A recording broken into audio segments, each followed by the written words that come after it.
Hello hi Quora आदाब सलाम सत श्री अकाल। स्वागत है आप सभी का। और जैसा कि हम एफएम पर आप सभी देर सवेर सुनते रहते हैं हमें, हमारे साथियों को, और साथ में हमारे साथ हो जाते हैं बहुत ही टैलेंटेड कलाकार, बहुत ही नामी गिरामी कलाकार। और केवल न्यूजीलैंड से नहीं बल्कि हिंदुस्तान से, बॉलीवुड से, जिन्होंने अपनी कला के बदौलत, अपनी टैलेंट के बदौलत दुनिया भर में नाम कमाया है।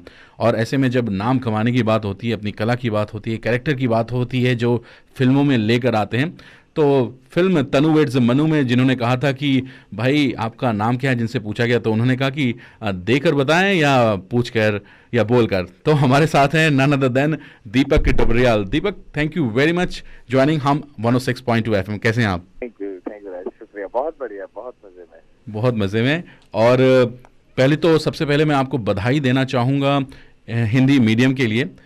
इतना कमाल का अभिनय जो आपसे हमेशा उम्मीद की जाती है और जिसमें आप हमेशा खरे उतरते हैं, तो एक बार आपने फिर से साबित कर दिया है कि जो कैरेक्टर होता है वो बहुत बड़ा होता है, और आपने उस श्याम के कैरेक्टर को बिल्कुल जिंदा करके रख दिया। तो कैसे ये कमाल कर लेते हैं आप? बस लगे रहते हैं पूरी इन्वॉल्वमेंट के साथ। और दूसरा हिंदुस्तान का कैरेक्टर है और पूरी जनता, मतलब जो है वो 75% जनता इसी कैटेगरी से बिलोंग करती है। तो इतना मुश्किल नहीं था, उन्हीं के बीच में रहता हूँ, है ना, और रहा हूँ बचपन से, तो हो गया आराम से। बिल्कुल, उत्तराखंड और से दूसरा जर्नी ये जो कि शुरू हुई आपकी, और इसीलिए आप कह रहे हैं कि उन्हीं उसी परिवेश में हम लोग जब पले बड़े होते हैं तो उन्हीं चरित्रों को आप हाँ, फिल्मी पर्दे पर भी ले आते हैं। हाँ, हाँ। और दूसरा प्लस ये भी है कि जैसे मैंने बचपन में रशियन लिटरेचर बहुत पढ़ा था, चेखव। तो चेखव का जो कहानियां हैं उनमें मतलब जो वर्ग भेद है वो बहुत बड़ा था। उसमें खाई जैसी वो थी दूरियां, जी अमीर और गरीब के बीच में। तो उनके जो एक्सप्रेशन थे, जो कहानियां हैं, कोई भी कहानी ले लो आप, चेखव की डेस्टिनीज हो, गाउनमैन हो, है ना, बहुत सारी कहानियां हैं जिनमें वर्ग वर्ग भेद है।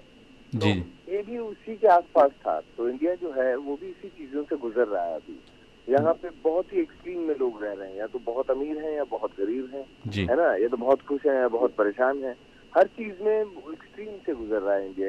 एक उपभोक्तावाद का एक नई दुनिया है एक नई दुनिया है। हिंदुस्तान अभी इस समय, है ना। तो इसी के तहत हर आदमी कुछ ना कुछ क्राइसिस में है, खुश भी है, बहुत सारी चीजों को लेकर चल रहा है। तो वो इतना मुश्किल नहीं हुआ उस किरदार को समझना या करना। ये मतलब यूं कहें कि ये एक आम हिंदुस्तानी को जो हम चलते फिरते देखते रहते हैं, तो बस उसी को पर्दे पर आपको उसी उसी एक आदमी, आम आदमी को उतारना था जो लोअर मिडिल क्लास है, जो जिसके उसके भी सपने हाँ, हैं, हाँ, जो चाहता है मेरा बच्चा भी पढ़े, अच्छे जी, स्कूल में पढ़े, मैं भी एक अच्छी ज़िंदगी जीऊँ। तो वह वही हमें लगता है कि आपने जो चरित्र निभाया है वो वाकई कमाल का है, बहुत कमाल का है। हाँ। बस बस शुक्रिया। बस वही है कि मतलब जैसे कोई शब्द है, वो शब्द क्या है कि उपभोक्तावाद ने शब्द तो पहुंचा दिए हैं पूरी दुनिया में। हम्म। जैसे मोबाइल है या आईफोन है, जो भी, तो ये गरीब को भी चाहिए आज आईफोन, उसे, क्योंकि उसने सुन लिया है भाई इसका जरूरत है। लेकिन उसको कमाने के चक्कर में, उसको लेने के चक्कर में उसके सालों साल खराब हो जाते हैं। लेकिन अब वो शब्द लेकिन इतना पहुंचा दिया गया है कि उसके ऊपर एक प्रेशर है, हर चीज का प्रेशर है उसके ऊपर। तो प्रेशर के तौर पे पहुंचता है गरीब आदमी के पास किसी भी अच्छी चीज का भी जो नाम होता है, तो है ना। तो वो है, एक थोड़ा एम्फेसिस है, प्रेशर है, तो वही वही है, उसी का वो है। हाँ। वेल आपने अपना करियर की जो पहली फिल्म मकबूल इरफान के साथ की थी, और अब हिंदी मीडियम, तो कैसा लगता है इरफान के साथ काम करना? आपको कैसा एक्सपीरियंस है उनके साथ? नहीं, नहीं, बहुत बहुत ही मजेदार है। तो इंडिया के सबसे बड़े एक्टर हैं, है ना। तो मकबूल से लेके यहाँ तक की जो जर्नी है, 12-13 साल हो गए उसकी, 14 साल, उसके बीच में उन्होंने देखिए कहाँ से कहाँ छलांग लगाई है। इरफान भाई ने, पूरा हॉलीवुड उनको जानता है, इतना पूरी दुनिया उनको जानती है। और बड़ी बड़ी फिल्में की हैं। और हम लोग जो हैं, हम फॉलोवर ही हैं उनके। मतलब नसीर, पंकज जी, ओम जी के बाद, है ना, कोई जो नया एक्टर आया है जिसने इंस्पायर किया है, उनका नाम है इरफान भाई। एंड उनके साथ सीन करना पड़ रहा है यहाँ पे, और मजेदार चीज है। उसी बीच में मेरे पास 4-5 रोल्स ऑफर हुए थे जी। जिस दौरान हिंदी मीडियम शूट होनी थी। मैंने वो सारे मना कर दिए। मैंने कहा आराम, ना ना ना ना, मैंने अच्छा। इरफान भाई के साथ नहीं, मैं यहाँ जा रहा हूँ। मतलब ये मौका मौका आप जाने तो नहीं वो देना चाहते थे। चीजें, ना ना ना, बिल्कुल नहीं सर, ये बड़ी चीज है। जी मतलब कि इसमें कंटेंट है, इसमें एक आपका ड्रीम भी है ना इरफान भाई जी। के साथ काम करना है, मतलब ये भी चीज है। वहाँ पे बहुत कुछ सीखने को है, बहुत कुछ करने को है, गिव एंड टेक है, काफी सारी चीजें हैं। एंड वो पे कर रहा है, वो जो मेरा डिसीजन था वो एकदम पे कर रहा है, करेक्ट था वो चीजें, है ना। बिल्कुल बिल्कुल। तो वो वही इरफान भाई की मेरी ट्यूनिंग बहुत कमाल की है, रियल लाइफ में भी, न सिर्फ ऑन स्क्रीन बल्कि रियल लाइफ में भी बहुत कमाल की ट्यूनिंग है हमारी। तो वो फायदेमंद चीज हुई। और दूसरी की आपको कद्र होनी बहुत जरूरी है। मेरी नजर में बहुत भयंकर कद्र है इरफान भाई की ना।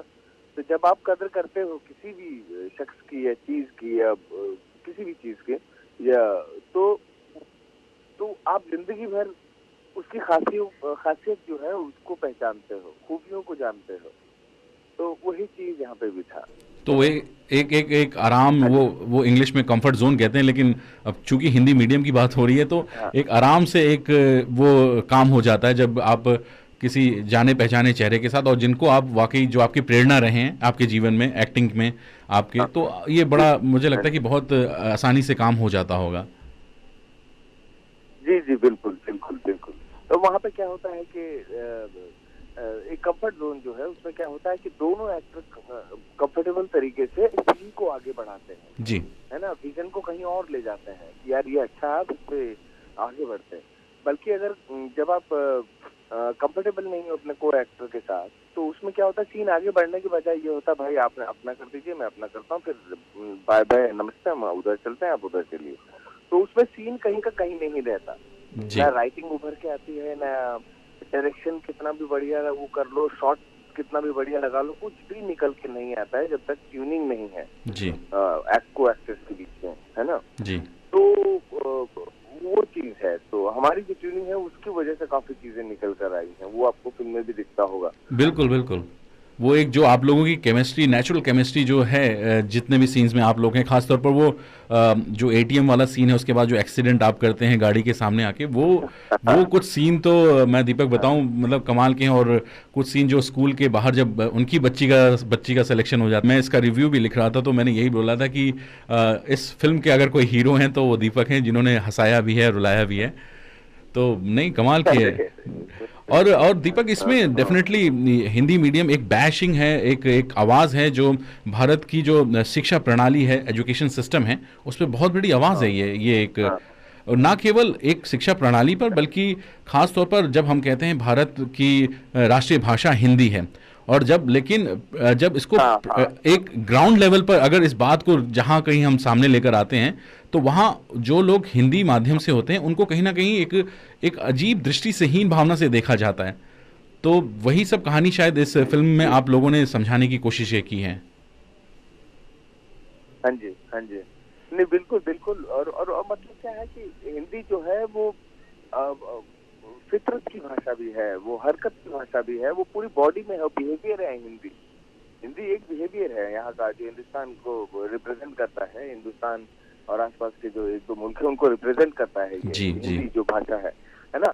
तो और उस भाषा को यहाँ पे वही बनाया हुआ है, मातृभाषा मातृभाषा, और कंफ्यूज कर रखा है पब्लिक को। जी या तो बोलो कि भाई दूसरी लैंग्वेज भी सीखनी है, जो मैं खुल के बोलता हूँ कि जो जी आम पब्लिक है हमारी, उसको इंग्लिश सीखनी भी बहुत जरूरी है। जी। क्योंकि यार प्रोडक्ट जितने भी हैं वो तो सब लोग अंग्रेज लोग बना रहे हैं ना, और इंग्लिश लोग बना रहे हैं चूंकि ना, अंतर्राष्ट्रीय है ना। मार्केट से आपको और अगर टक्कर लेनी है तो ये करना जरूरी भी है, कहीं इंग्लिश को। हाँ नहीं, जी जी, मैं वही कह रहा था कि जो शब्द है वो बाहर से आ रहे हैं। मोबाइल एक शब्द है, तो मोबाइल से जुड़े हुए 5 शब्द या 10 शब्द और आ रहे हैं। जी टेक्स्ट आ रहा है, सेंडिंग मैसेजेस आ रहा है ना, वॉइस मैसेज आ रहा है, कॉल आ रहा है, वेटिंग आ रहा जी है। जी जी तो ये 10-20 वो चीजें लेकर आ रहा है शब्द, जो अपने टेक्निकल शब्द हैं, जी है ना, जी सॉफ्टवेयर है हो गया या कुछ टच स्क्रीन, ये सब। तो 10-20 शब्द जब वो आएंगे वैसे के वैसे ही, तो ऑब्वियसली अंग्रेजी तो बढ़ेगी बढ़ेगी, इंटरनेशनल लैंग्वेज है जी ना, जी वो तो ग्रो कर ही रही है। जी आविष्कारों के तौर पे, इन्वेंशन के तौर पे, राइटिंग के तौर पे, या उनका क्रिएटिविटी देख लीजिए। सारी जो जो नेटफ्लिक्स और ये सब अमेजोन वगैरह, ये जो उस पर फैला रहे हैं बहुत सारी चीजें, जो अपने शोज और प्रमोट कर रहे हैं, जो उनका लिटरेचर है उसको प्रमोट करने के लिए वो पूरे वर्ल्ड में पैसा दे रहे हैं कि इस पे सीरीज बनाइए आप, हमारे लिटरेचर पे फिल्में बनाइए, देखिए और अपने अडेप्ट कीजिए अपने इंडिया में या कहीं किसी और कंट्री में, तो वो पैसा दे रहे हैं, तो उन्हें कद्र है अपनी हर चीजों की। तो इसलिए अंग्रेजी तो इंग्लिश जो है वो तो हमेशा जोड़ने का ही काम करेगी पूरे वर्ल्ड में, है राइट, ना। यहाँ बिल्कुल तक कि इंडिया के अंदर भी इंग्लिश ही कुछ जोड़ती है। यहाँ पे हर आदमी को तमिल नहीं आती है, मलयाली नहीं आती है, कन्नड़ा नहीं आती है, तो इंग्लिश आती है। बिल्कुल। बंगाली नहीं आती है हर एक को, या तो हम लोग सीखें, हम लोग भी मराठी सीखे भाई, ये जरूरी है, तमिल सीखनी पड़ेगी। तो ये एक बटा हुआ देश है पहले से ही, उसमें इंग्लिश एक जोड़ने का काम करती है। मातृभाषा भी एक बहुत प्यारी लैंग्वेज है हमारी, तो बहुत ही प्यारी भाषा है। जी जी। तो उसके बीच में कोऑर्डिनेशन होना चाहिए, उसको प्रेशर किसी भी भाषा का नहीं होना चाहिए, है ना। जो प्रेशर है, सारी भाषाएं अच्छी है वर्ल्ड की, जो भी भाषा है वो जोड़ने का ही काम करते हैं। लेकिन अब हिंदी को इतना उपेक्षित बना रखा है यहाँ पे, प्रेशराइज करके कि एक तरह बोलते हैं कि मातृभाषा हिंदी, वो गुस्से नहीं बोला जाता, प्यार से भी बोलना चाहिए।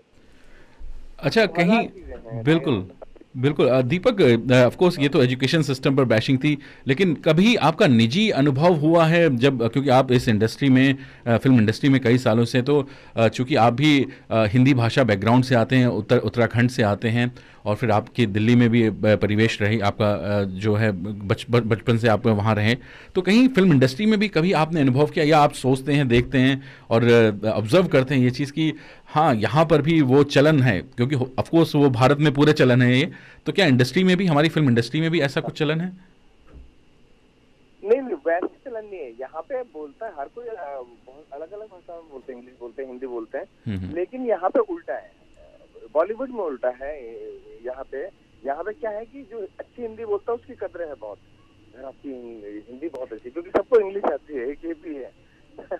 जी। तो यहाँ पे ना, क्योंकि इसी हिंदी फिल्म इंडस्ट्री से ही कमा रहे हैं, उसी में दिखा रहे हैं, बात कर रहे हैं, उसी में अपना करियर बना रहे हैं, तो यहाँ पे हिंदी की सबसे ज्यादा रिस्पेक्ट है।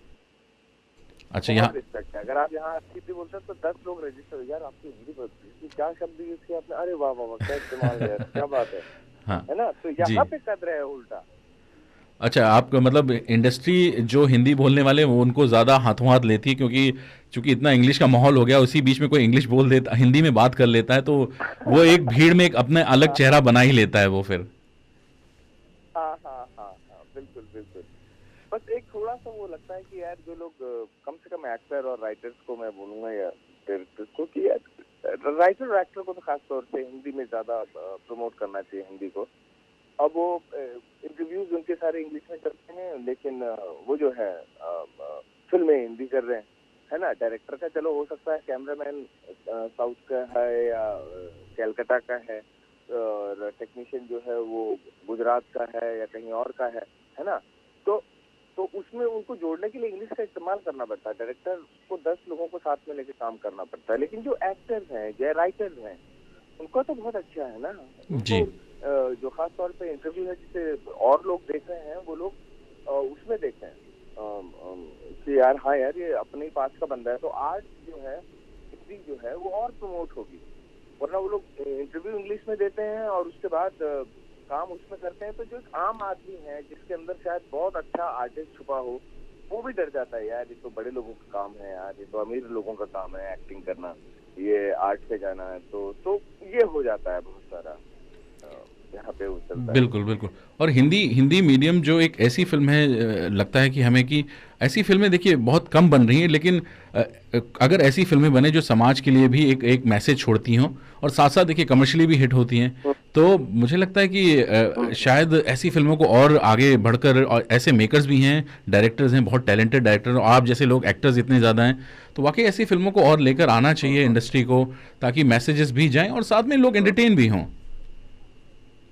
जी जी, बिल्कुल बिल्कुल। और हिट और फ्लॉप का फॉर्मूला नहीं, जो डायरेक्टर हो अगर जिसको एक सब्जेक्ट पे फिल्म बनानी है, तो वो हिट और फ्लॉप के फॉर्मूले से ऊपर उठ के जाता है कि यार मुझे नहीं पता कितना, मुझे पता सेंसिबल फिल्म बनाऊंगा एक अच्छी सी, जिसपे मुझे शर्मिंदा नहीं होना पड़ेगा, है ना। तो वो एक अलग तरह की डेयरिंग होती है उस डायरेक्टर पे। उसके उसी डेयरिंग को सैल्यूट करता हुआ एक प्रोड्यूसर होता है ना, एक डिस्ट्रीब्यूटर होता है, तीनों मिलकर बात करते हैं, और फिर उसी सब्जेक्ट की रिसर्च करने वाले एक्टर होते हैं, वो आ जाते हैं, और डिपार्टमेंट्स होते हैं वो आ जाते हैं।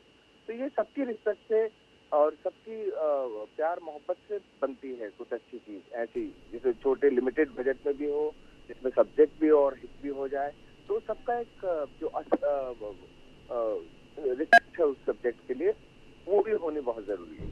और आपके अगर सब बनते रहेंगे ऐसे। बिल्कुल, आपके करियर को अगर दीपक मैं देखूं तो आप या तो भाग्यशाली बहुत हैं, या फिर जो फिल्म मेकर हैं बड़े बड़े, वो आपके अंदर इतना अच्छा टैलेंट देखते हैं। हाँ। मतलब आपके पूरे करियर में मैं देखता हूं कि चाहे ओमकारा फिल्म हो या मकबूल हो, अनुराग कश्यप से लेकर कमाल के फिल्म मेकर्स के साथ आपने काम किया, राकेश ओम प्रकाश मेहरा, विशाल भारद्वाज। विशाल भट्ट। या तो स्क्रिप्ट चूज करते हैं कैसे, क्या कि आप स्क्रिप्ट चूज करते हैं, या फिर आप फिल्म मेकर देखते हैं और आप आंख बंद करके कहते हैं कि नहीं ये मेकर है तो आंख बंद करके कर लो, अच्छी फिल्म होगी? नहीं नहीं नहीं, ये नहीं, मेरा शायद उल्टा है। मेरा ये है कि जो बड़े दिल वाले और बड़े मेकर्स है ना, उनको पता नहीं क्यों पसंद आ रहा हूँ मैं। तो ये कुछ कॉमन चीज है, लेकिन ट्यूनिंग बहुत बढ़िया रहती है, इन्वॉल्व मैं बहुत अच्छे से हो जाता हूँ, है ना। और मैं सेट पे जो हूँ उनका, मैं वो जो है ना स्ट्रेस बस्टर बोलते हैं, वो हूँ सारे डायरेक्टर्स का। जी जी। ये सब बोलते हैं कि भाई अगर हमारा मन करे तो पहला बस चले ना, तो पहला शॉट दीपक से शुरू करें, ये 10 डायरेक्टर बोलते हैं। वाह। दीपक से शुरू करते हैं। तो ये चीज है, और हर जगह से मुझे 2 से 4 बार कॉल आ चुका है, वाह। है ना। तो कई बार मैंने नहीं किया, कई बार वो नाराज हो जाते हैं कि अभी तो यार कुछ नहीं था ये, अभी मना कैसे कर रहा है। तो उसमें ये भी चीज होती है कि एक ही कैंप में कर करके ना आपका माइंडसेट भी एक जैसा हो जाता है, आपका वर्किंग स्टाइल भी एक जैसा हो जाता है। तो वो मैंने कईयों से वो नाराजगियां मोड़ ली थी उस समय। मैंने, सर अभी नहीं, मुझे कुछ और करना है, तो मैंने ऑपोजिट कैंप में काम किया। तो उससे ना आपकी रेंज खुलती है, फ्लेक्सिबिलिटी बढ़ती है। तो उन सब चीजों से वो पहले नाराज हुए सब लोग मेरे अपने ही थे, लेकिन अब वो समझ गए कि नहीं यार सही कर रहा था। अच्छा, ये जो है ना? पंच तो लाइन अभी है, सब दोबारा से। जी जी, और ये जो आपकी फिल्मों में पंच लाइंस होते हैं, कई बार ऐसा लगता है हम लोगों को कि आपके द्वारा भी बनाए गए होते हैं। जैसे ओमकारा का जो था अजी हाँ, मतलब इतना इतना फेमस था वो, आपके जो बोलने का अंदाज था, अजी हाँ अजी हाँ। या फिर वो पप्पी हाँ वाली हाँ लाइन थी तनुवेज मन्नू की, या श्याम जो है वो डेंगू का वो मच्छर ढूंढता है वो। मतलब ये कई बार क्या आपके मतलब हम लोग को ऐसा लगता है कि ऑफ कोर्स ये कहीं ना कहीं ये आप ही की दिमाग की उपज हो सकती है इस तरह की चीजें। नहीं नहीं, ज्यादातर राइटर का रहता है, जी लेकिन जी। जो उसको कन्वे करने का तरीका है, कई बार वो इतना रियल हो जाता है कि लोगों को लगता है कि हमने किया है ना। तो ये सब राइटर का है, सारा क्रेडिट राइटर का है। तो ओवरऑल हिंदी मीडियम में जो आपके काम करने का अनुभव था वो अब पूरा कैसा रहा?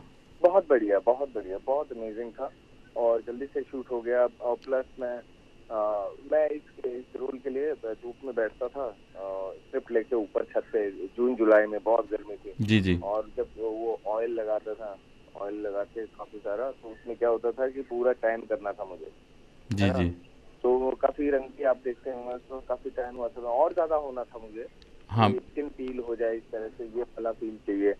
तो उससे पहले उन्होंने बुला लिया शूट के लिए, मुझे 15 दिन बाद जाना था एक्चुअली। अच्छा। तो लेकिन वहाँ पे क्या था कि जो जिस बंगले में शूटिंग हो रही थी उसका कुछ क्राइसिस हो गया था, वो कल से नहीं मिलना था। जी। तो फिर ऐसा हो गया, हम मुझे जल्दी भाग के जाना पड़ा। और पहले ही दिन जो एंड में सीन आता है, तो मैं उनके घर पे जाता हूँ झाड़ू लगाने वाला, जी जी जी। वो पहले दिन का शूट है मेरा, वो पहले दिन का शूट है। अच्छा। है ना, जबकि वो फिल्म के बीच एंड में आता है। एंड में आता है। तो इस तरह की चीजें होनी चाहिए। तो कई बार आपको कहीं से भी उठा के कुछ भी सीन करना पड़ता है, बस आप तैयार होने चाहिए, आपका विजुअलाइजेशन जो है वो बहुत स्ट्रांग होना चाहिए, सब चीज कन्विक्शन वगैरह तैयार होने चाहिए, लैंग्वेज क्या है, कहाँ पे पहुंची है कहानी, वो सब। तो ये है, अगर कोई डायरेक्टर मुझे 2-3 महीने पहले काम देता है तो आगे ऐसे वेट करूंगा कि कोई काम दे तो ये बोले कि यार ये फिल्म जो है 3 महीने बाद शुरू होगी, अच्छा। तो मजा आया, 2 महीने बाद शुरू होगी जी जी जी। तो उसमें जाने में मजा है। तो आजकल तो क्या है कि जल्दी से बुला लेते हैं, जी। और यार दीपक से पूछ लो, जस्ट हार्डली 1 महीने पहले ऐसे 15 दिन अगर टाइम दे तो फिर आप उससे और सोच सकते हो। जैसे बॉलीवुड के एक्टर करते हैं ना, जी। काफी सोचते हैं, वो है। खैर, तो हिंदी मीडियम के बाद दीपक अब आगे क्या है? हिंदी मीडियम के बाद अगली फिल्म है काला कांडी। काला। काला कांडी। अच्छा अच्छा। अक्षत वर्मा एक डायरेक्टर हैं जिन्होंने दिल्ली वैली लिखी थी, जी जी जी। डायरेक्ट किया है। तो उसमें सैफ है, और अमायरा दस्तूर है, विजय राज है, मैं हूँ, और कुणाल राय कपूर है, और शोभिता है। तो 3 कहानियां हैं एक ही रात में, तीनों अलग अलग जोन है। जी। तो इस तरह का बड़ा इंटरेस्टिंग सब्जेक्ट है, तो वो है मेरा नेक्स्ट। और तीन कहानी से ज्यादा एक एक आपकी एक और फिल्म थी, तीन भाई, शायद तीन भाई फिल्म थी एक। तीन हाँ थे। जी हाँ, वो भी, इसमें भी बड़े अच्छी, तीन थे भाई। हाँ अच्छी कहानी थी वो, एक तीन भाइयों की कहानी और अलग सोच की कहानियां थी, बड़ा जी वो भी बहुत कमाल की फिल्म थी, और उसमें भी हाँ एक बार हाँ। फिर से आपने प्रूव किया था। बहरहाल ज़्यादा वक्त नहीं लेंगे, हम जानते हैं दीपक आप बहुत ही मशरूफ एक्टर हैं, लेकिन अपने इस मशरूफ समय से आपने हमें चंद लम्हे हमें भी दिए। बहुत बहुत शुक्रिया दीपक, आपसे बात करना इतना शुक्रिया आपका। नहीं नहीं, बहुत अच्छा लगा, और साथ में हमारी तरफ से आपको बहुत सारी शुभकामनाएं, आने वाले आपके जितनी भी फिल्में हैं, और उम्मीद करते हैं आने वाले समय में भी आपसे और भी बातें होंगी आने वाले फिल्मों में। और ख़ास तौर पर इस फिल्म के लिए हमारी तरफ से बहुत सारी शुभकामनाएं कि आपको बहुत सारे अवार्ड्स मिले और मिलने वाले हैं, जिस तरह से आपने अभिनय किया है हिंदी मीडियम के लिए। तो इसके लिए आपको बहुत बहुत बधाई, बहुत बहुत शुभकामनाएं दीपक, बहुत बहुत धन्यवाद हम 106.2 FM पर आने के लिए। Thank you Raj. Thank you. Thank you so much.